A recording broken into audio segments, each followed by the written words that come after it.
Donc voilà pour la petite explication. Donc maintenant on va créer donc une nouvelle séquence pour faire notre montage. Donc fichier nouveau séquence. Je fais OK directement, je vais lui donner un nom quand même, je vais appeler ça montage. OK. OK. Je vais importer déjà de base un fichier, un de mes rushs directement. Pourquoi? Pour paramétrer ma séquence aux bonnes données. Grosso modo, en faisant ça, ce qu'il va faire, donc là il me dit est-ce que vous voulez paramétrer la séquence avec les réglages, donc modifier les réglages, en fonction du rush que j'ai importé. Qu'est-ce que ça fait? Ça fait une séquence avec la résolution du rush, mais aussi son nombre d'images par seconde, c'est-à-dire 60 images par seconde. Néanmoins, moi, ma séquence, je veux qu'elle soit en 24 images par seconde. Donc, j'importe le média, je fais OK, modifier les réglages, pour tout au moins avoir la bonne résolution, 1080 par 1920, donc 1080 pixels par 1920 pixels. Par contre, je ne veux pas la fréquence d'image 60 images seconde. Je vais donc faire séquence, réglage de la séquence, et je vais le remettre en 24 images secondes. OK. Je l'ai un peu voir ce que ça donne. Parfait. Je vais importer donc ma musique. C'est quand même la base de mon clip. Alors, pour la musique, comme je vous l'ai dit, vous pouvez télécharger le sample. C'est ici le sample. Moi, je l'ai acheté, donc je vais importer par exemple le MP3. Pour bien, il faudrait importer le Wave ici, mais je vais importer le MP3, ce sera plus simple.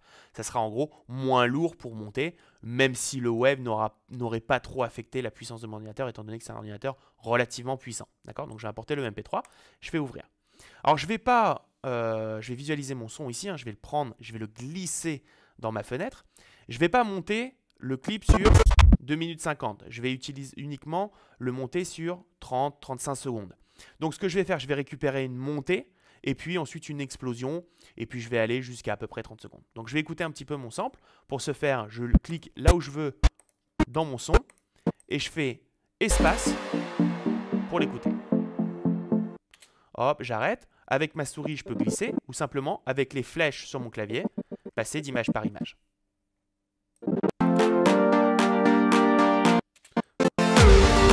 Ce que je cherche en fait, c'est une montée.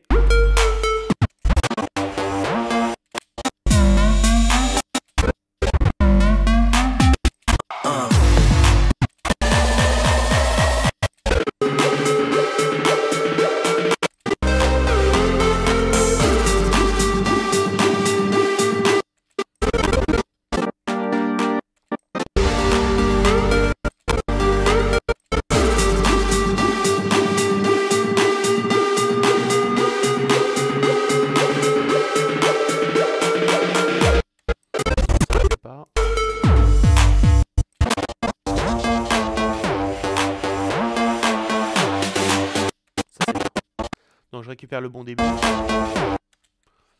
Je vais zoomer. Donc je viens glisser ici le petit curseur pour zoomer plus proche de là où est mon curseur central, c'est-à-dire ma ligne bleue. Et je vais démarrer à l'explosion. J'essaie en fait d'écouter le kick, la grosse caisse, le boom. Je vais mettre un I en point d'entrée pour écouter.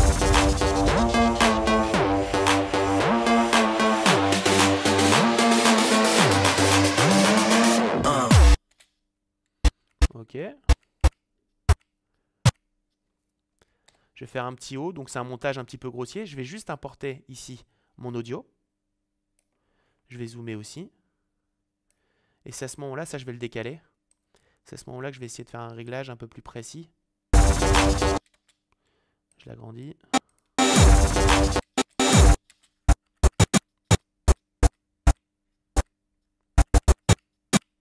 Le boom, il a l'air d'être là.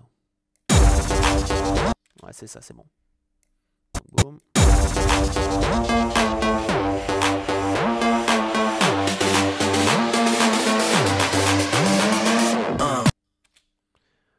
Ok, c'est pas mal. Il s'arrête où exactement? Donc il prend le premier kick. Vous voyez, là, à mon avis, il dit le 1. Je vais l'agrandir un peu.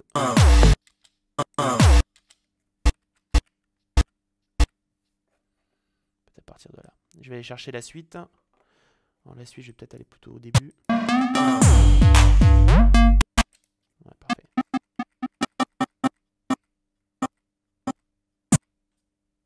Là, j'entends le du kick, en fait, encore une fois. Je récupère juste, je mets un I ici pour le point d'entrée. J'écoute.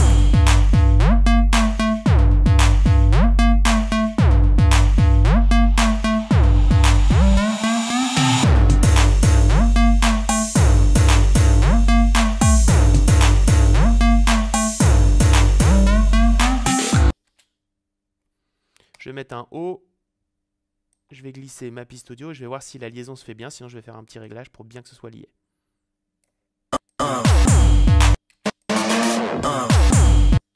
Ok, j'ai 2 kicks. Donc, à mon avis, ici, je dois venir remplacer le premier kick. Parfait.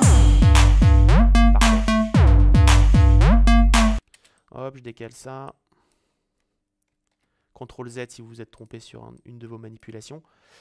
CTRL Z ou pomme Z, bien sûr, sur Mac. Hein.